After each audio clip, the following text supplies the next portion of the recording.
Hello, everyone, and welcome to my family's kitchen. I am NJCali, and we are in the kitchen lab, where I like to call it. This is another place where I love to be. My passion. For those who don't know, I studied culinary arts and hospitality management several years ago, where I obtained a degree, and I am officially coming out of my comfort zone by sharing some baking and pastry, as well as cooking skills that I have learned and used for several years, and some things that we do as professional chefs in the restaurant industry, whether that's a restaurant industry, hotel industry, catering, as a private chef, food trucks, whatever, food service workers, wherever you can think of. Most of these things that we do come from home and recipes that has been passed down from generation to generation, from family and friends, as well as books and now the internet and social media. And so this is me introducing you all my love and passion as a cook. And I like to say cook because that's what we are as chefs. We are just cooks. So I don't want anyone to get intimidated when it comes to this. We are, and as they always say, when I was learning baking and cooking and whatnot in school, we are just cooks. And that's really the honest truth. We are just cooks. So today I realized that I was running out of brown sugar, and I wanted to show you how inexpensive it is, because the reason why it's inexpensive is because I already have the ingredients at home.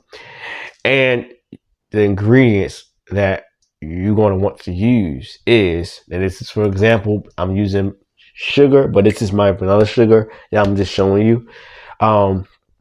And molasses. That's all you need, unsulfured molasses. Now, you can use raw sugar, which is also called turbinado sugar, to make your brown sugar.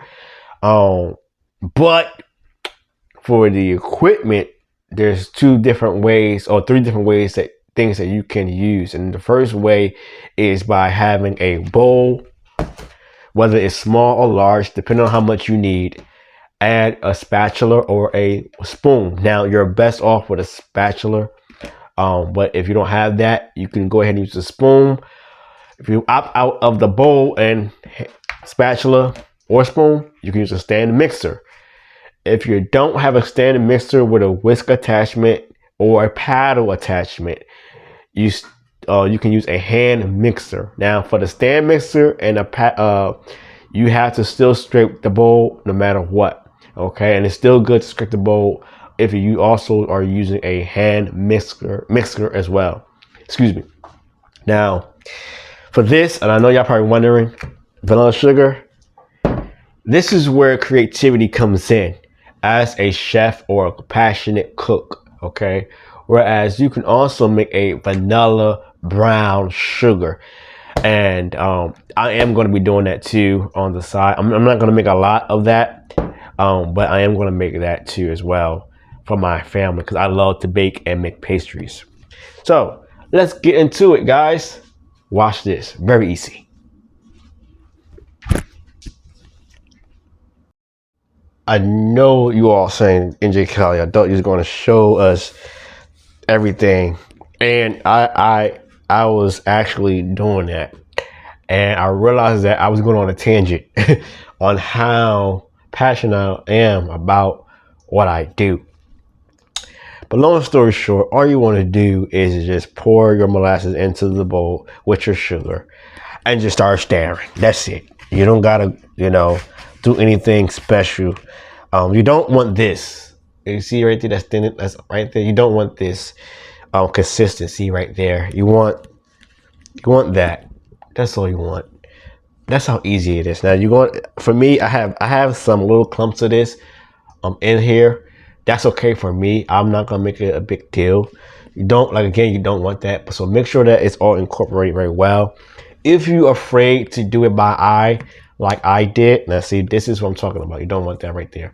If you are afraid to do it by eye, you can go ahead and use a measuring cup or a scale by grams or ounces, or you can use a weight scale to do this and weigh out your ingredients and then go ahead and mix it. Now I am going to show you how I pour in the ingredients and whatnot.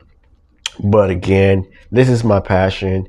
I do want to mention to you all too is that this reminds me when I do it by hand of what my ancestors or relatives, let's say in the 1920s, for example, and down, had to go through without equipment as like a kitchen stand or a hand mixer. We had to use our hands. And so even as professional chefs, this is also something that they had to do as well, or cooks that used to have to make food for someone else. Y'all know what I'm talking about. And so that's all I wanted to say. When I do it like this, it makes me more fall in love what I love to do. And I hope you guys enjoyed this video. Until next time, we will see you next one. Thank you for watching.